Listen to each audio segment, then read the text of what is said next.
ನಮಸ್ಕಾರ ಗೆಳತಿಯರೇ, ಸಿರಿ ಚಾನಲ್ಗೆ ನಿಮ್ಮೆಲ್ಲರಿಗೂ ಸ್ವಾಗತ. ಎಲ್ಲರಿಗೂ ಕೂಡ ವರಮಹಾಲಕ್ಷ್ಮಿ ಹಬ್ಬದ ಶುಭಾಶಯಗಳು. ನಮ್ಮ ಮನ್ಯಾಗೂ ವರಮಹಾಲಕ್ಷ್ಮಿ ಹಬ್ಬದ ತಯಾರಿ ನಡೆದೈತಿ.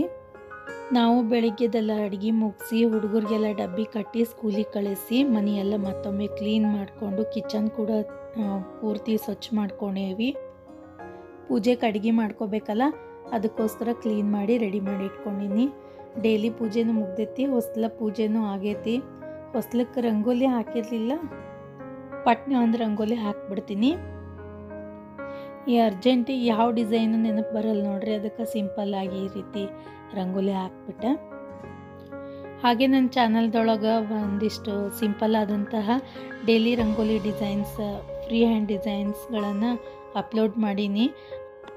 ಎಲ್ಲ ರಂಗೋಲಿ ಡಿಸೈನ್ಸ್ಗಳನ್ನು ಕೂಡ ಒಂದೇ ಪ್ಲೇಲಿಸ್ಟಲ್ಲಿ ಹಾಕಿರ್ತೀನಿ. ಅಲ್ಲಿ ನೀವು ಕ್ಲಿಕ್ ಮಾಡಿದರೆ ಪ್ಲೇಲಿಸ್ಟ್ ಮೇಲೆ, ರಂಗೋಲಿ ಪ್ಲೇಲಿಸ್ಟ್ ಮೇಲೆ ಕ್ಲಿಕ್ ಮಾಡಿದರೆ ನನ್ನ ಚಾನಲ್ದೊಳಗೆ ಒಂದೇ ಪ್ಲೇಲಿಸ್ಟಲ್ಲಿ ಬರೀ ರಂಗೋಲಿ ಡಿಸೈನ್ಸ್ಗಳನ್ನು ನೋಡ್ಬೋದು. ನೋಡ್ರಿ, ಈ ರೀತಿಯಾಗಿ ಒಂದು ಸಿಂಪಲ್ ಡಿಸೈನ್ ಹಾಕ್ಕೊಂಡಿನಿ ಹೊಸ್ಲಕ್ಕೆ. ರಂಗೋಲಿಕ್ಕಿಂತಲೂ ಹೊಸ್ಲದ ಹತ್ರ ನಾವು ಚಾಕ್ದಿಂದ ಡಿಸೈನ್ ಹಾಕೋದು ಬೆಟ್ರ್ ಅನ್ನಿಸ್ತದೆ. ಯಾಕಂದ್ರೆ ಅಡ್ಡಾಡ ಮುಂದೆ ಕಾಲಿಗೆ ಹತ್ತಿ ರಂಗೋಲಿ ಹೋಗ್ಬಿಡ್ತೈತಿ. ಆದ್ರೂ ಕೂಡ ಹಬ್ಬ ಐತಿ, ರಂಗೋಲಿನೇ ಚಂದ ಅಂತ ಹೇಳಿ ರಂಗೋಲಿನೇ ಹಾಕಿನಿ. ಹಾಗೆ ಮನೆ ಮುಂದೆ ರಂಗೋಲಿ ಹಾಕಿದ್ನು ಕೂಡ ಒಂದು ಝಲಕ್ ತೋರಿಸ್ಬಿಡ್ತೀನಿ ನಿಮಗೆ ಯಾವ ರೀತಿ ಹಾಕಿನಿ ಅಂತ ಹೇಳಿ. ಒಂದು ಅರ್ಧ ತಾಸು ಟೈಮ್ ಇದಕ್ಕೆ ಹೋಗ್ತೈತಿ ನೋಡ್ರಿ ರಂಗೋಲಿ ಹಾಕಿ ಅದಕ್ಕೆ ಕಲರ್ ತುಂಬೋದ್ರೊಳಗೆ. ಇನ್ನು ಮತ್ತು ಸಿಂಪಲ್ ಹಾಕಿನಿ. ಇನ್ನೂ ದೊಡ್ಡ ದೊಡ್ಡ ರಂಗೋಲಿ ಹಾಕಿರ್ತಾರೆ, ಎಷ್ಟರ ಟೈಮ್ ತೊಗೋತಿರ್ಬೇಕು ಅವ್ರು ಅನ್ನಿಸ್ತಿರ್ತೈತಿ. ಆದ್ರೂ ಕೂಡ ಈ ರೀತಿ ರಂಗೋಲಿ ಹಾಕಿ ರಂಗೋಲಿ ಡಿಸೈನ್ ಹಾಕಿ ಕಲರ್ ತುಂಬೋದ್ರೊಳಗೆ ಏನೋ ಒಂಥರ ಖುಷಿ ಹಬ್ಬದ ದಿವಸ. ಈಗ ಅಡುಗೆ ಸ್ಟಾರ್ಟ್ ಮಾಡಾಕ್ತೀನಿ. ಕರೆಕ್ಟಾಗಿ ಎಲ್ಲ ಮನೆಯೆಲ್ಲ ಮತ್ತೊಮ್ಮೆ ಕ್ಲೀನ್ ಮಾಡಿಕೊಂಡು, ಕಿಚನ್ ಎಲ್ಲ ಕ್ಲೀನ್ ಮಾಡಿಕೊಂಡು ಮತ್ತೊಮ್ಮೆ ಸ್ನಾನ ಮಾಡಿ ಎಡಿಗೋಸ್ಕರ ಅಡುಗೆ ಸ್ಟಾರ್ಟ್ ಮಾಡಾಕ್ತೀನಿ. ಕರೆಕ್ಟಾಗಿ 2:15 ಆಗಿತ್ತು. ಮತ್ತು 4:15 ತನಕ ನಮ್ಮ ಹುಡುಗರೆಲ್ಲ ಸ್ಕೂಲಿಂದ ಬಂದುಬಿಡ್ತಾರೆ. ಈ ಅಡುಗೆ ಮನ್ಯಾಗ ಗದ್ದಲ ಹಾಕ್ತಾರಂಥೇಳಿ ಬಡ ಮೊದಲು ಅಡುಗೆನೇ ಮುಗಿಸ್ಕೊಂಡ್ರಾಯ್ತಂತ ಅಡುಗೆನೇ ಚಾಲು ಮಾಡೀನಿ. ಅಡುಗೆ ಆದಮೇಲೆ ಪೂಜೆ ಸ್ಟಾರ್ಟ್ ಮಾಡ್ತೀನಿ. ಯೂಟ್ಯೂಬ್ನಲ್ಲಿ ಒಬ್ಬರು ಗುರುಗಳು ಹೇಳಿದರು, ಸರಳವಾಗಿ ಗೋಧೂಳಿ ಟೈಮ್ನಲ್ಲಿ ನಾವು ವರಮಹಾಲಕ್ಷ್ಮಿ ಪೂಜೆಯನ್ನು ಮಾಡೋದು ಬಹಳ ಶ್ರೇಷ್ಠ ಅಂಥೇಳಿ. ಅದಕ್ಕೋಸ್ಕರ ಸರ್ತಿನೂ ನಾನು ಬೆಳಿಗ್ಗೆನೇ ಮಹಾಲಕ್ಷ್ಮಿ ಪೂಜೆ ಮಾಡಿಬಿಡ್ತಿದ್ದೆ ಜಗಲಿ ಮೇಲೆ. ಈ ಸರ್ತಿ ಈವ್ನಿಂಗ್ ಮಾಡ್ಕೊಳಾಕ್ತೀನಿ.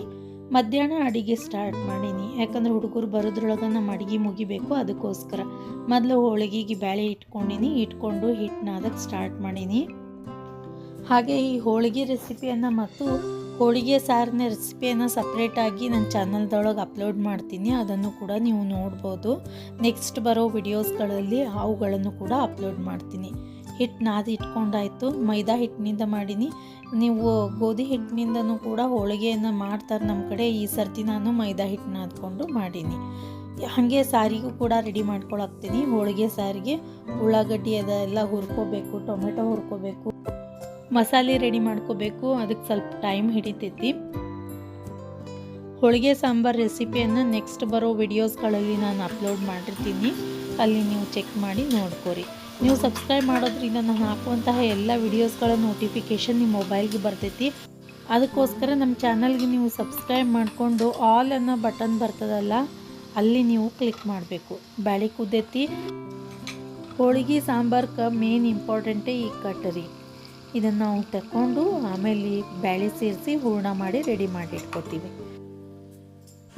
ನೋಡ್ರಿ, ಬ್ಯಾಳಿ ಚಂದಗೆ ಕುದ್ದೈತಿ. ಪೂರ್ತಿ ಮೆತ್ತಗಾಗಬಾರ್ದು ಬ್ಯಾಳಿ, ಒಂದು 80% ಕುದ್ದಿರಬೇಕು. ಅಷ್ಟು ನಾವು ಕುದಿಸ್ಕೊಂಡ್ರೆ ಸಾಕು. ಇದನ್ನೀಗ ಸಣ್ಣದಾಗಿ ರುಬ್ಕೊಂಡು ರೆಡಿ ಮಾಡಿ ಇಟ್ಕೊತೀನಿ. ನೋಡ್ರಿ, ನಮ್ಮ ಹೂರ್ಣ ರೆಡಿ ಆಗೈತಿ. ಇನ್ನೂ ಸ್ವಲ್ಪ ಬಿಸಿ ಐತಿ. ಆರ್ತಂದ್ರೆ ಇನ್ನು ಚಂದಾಗೆ ಗಟ್ಟಿ ಆಗ್ತದೆ. ಒಮ್ಮೆ ಹೂರ್ಣ ಭಾಳ ಕೈ ಕೊಡ್ತಾವ್ರಿ. ನಮಗೆ ರೂಢಿ ಇಲ್ಲ ಅಷ್ಟು ಹೋಳಿಗೆ ಮಾಡಿ. ಒಮ್ಮೊಮ್ಮೆ ಅಳಸಾಗ್ಬಿಡ್ತೈತಿ, ಇಲ್ಲಾಂದ್ರೆ ಬ್ಯಾಳಿ ಚಂದ ಕುದ್ದಿರಂಗಿಲ್ಲ, ರವ ಬಂದ್ಬಿಡ್ತೈತಿ ಹೂರ್ಣ. ಈ ಸರ್ತಿ ಏನು ಹಂಗಾಗಿಲ್ಲ ನೋಡ್ರಿ, ಎಲ್ಲ ಬರೋಬ್ಬರಿ ಬಂತು. ಮತ್ತು ಎಡೆ ಮಾಡೋದಕ್ಕೋಸ್ಕರ ನಾವೇನು ಟೇಸ್ಟ್ ನೋಡಿರಂಗಿಲ್ಲ. ಆದ್ರೂ ಎಲ್ಲನೂ ಬರೋಬ್ಬರಿ, ಉಪ್ಪು ಖಾರ ಸಾರಿಗೂ ಕೂಡ ಕರೆಕ್ಟಾಗಿತ್ತು, ಹೋಳಿಗೆಗೂ ಸ್ವೀಟ್ ಕರೆಕ್ಟಾಗಿತ್ತು. ದೇವ್ರ ಮಹಿಮೆ ಹೆಂಗಿರ್ತೈತೆ ನೋಡ್ರಿ. ನಾವು ದೇವ್ರಿಗೋಸ್ಕರ ದೇವ್ರ ಹೆಸರಲ್ಲೇ ಮಾಡ್ತಿರ್ತೀವಲ್ಲ, ಏನೂ ಟೇಸ್ಟ್ ನೋಡಿರಲ್ಲ ಅಂದ್ರೂ ಕರೆಕ್ಟಾಗಿ ಬಂದುಬಿಡ್ತೈತಿ, ಹೆಚ್ಚು ಕಡಿಮೆ ಆಗಿರೋಂಗಿಲ್ಲ. ಇನ್ನು ಉಳ್ಕಿದ ದಿವಸ ಏನಾರು ಹೆಚ್ಚು ಕಡಿಮೆ ಆಗಿತ್ತೋ ಏನೋ, ಇವತ್ತು ಅಷ್ಟು ಟೇಸ್ಟ್ ಆಗಿತ್ತು ನೋಡ್ರಿ ಹೋಳಿಗೆ ಮತ್ತು ಸಾರು. ನಾನು ಎಡಿಗೇನು ಭಾಳ ಪ್ರಿಪ್ರೇಷನ್ ಮಾಡ್ಕೊಂಡಿದ್ದಿಲ್ಲ. ಬಿಸಿ ಅನ್ನ, ಕಟ್ಟಿನ ಸಾರು ಮತ್ತು ಹೋಳಿಗೆ ಇಷ್ಟನ್ನು ಮಾತ್ರ ಎಡಿಗೋಸ್ಕರ ನಾನು ರೆಡಿ ಮಾಡ್ಕೊಂಡಿದ್ದೆ.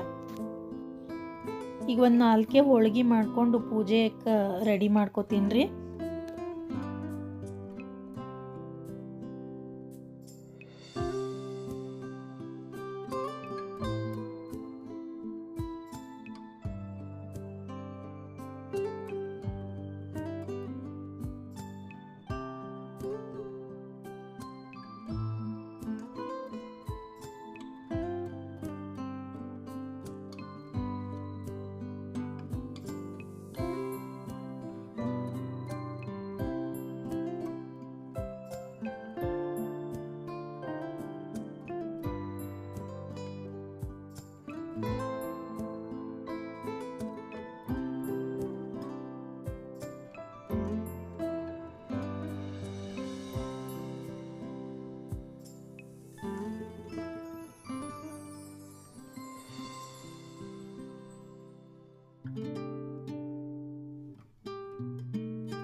ಬಿಸಿ ಬಿಸಿ ಹೋಳಿಗೆ ರೆಡಿ ಆಗ್ಯಾವು. ಹಾಗೆ ಕಟ್ಟಿನ ಸಾರು ಅಥವಾ ಹೋಳಿಗೆ ಸಾರು ರೆಡಿ ಆಗೈತಿ.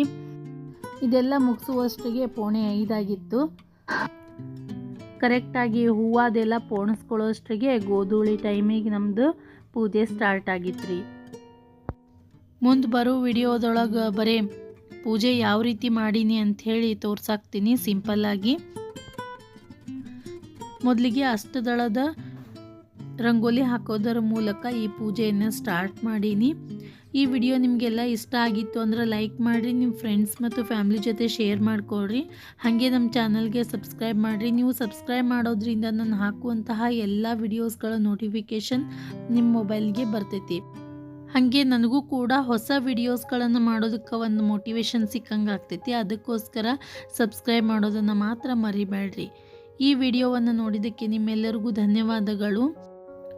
ಹಾಗೆ ಮತ್ತೊಮ್ಮೆ ಎಲ್ಲರಿಗೂ ಕೂಡ ವರಮಹಾಲಕ್ಷ್ಮಿ ಹಬ್ಬದ ಶುಭಾಶಯಗಳು. ವರಮಹಾಲಕ್ಷ್ಮಿ ಹಬ್ಬ ಅನ್ನೋದಕ್ಕಿಂತಲೂ ಇದು ವರಮಹಾಲಕ್ಷ್ಮಿ ವ್ರತ ಐತಿ.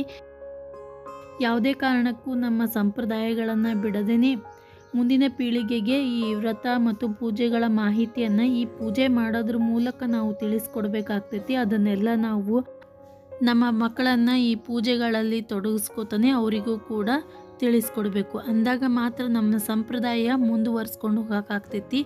ಈ ಮತ್ತೊಮ್ಮೆ ಎಲ್ಲರಿಗೂ ಕೂಡ ವರಮಹಾಲಕ್ಷ್ಮಿ ಹಬ್ಬದ ಶುಭಾಶಯಗಳು.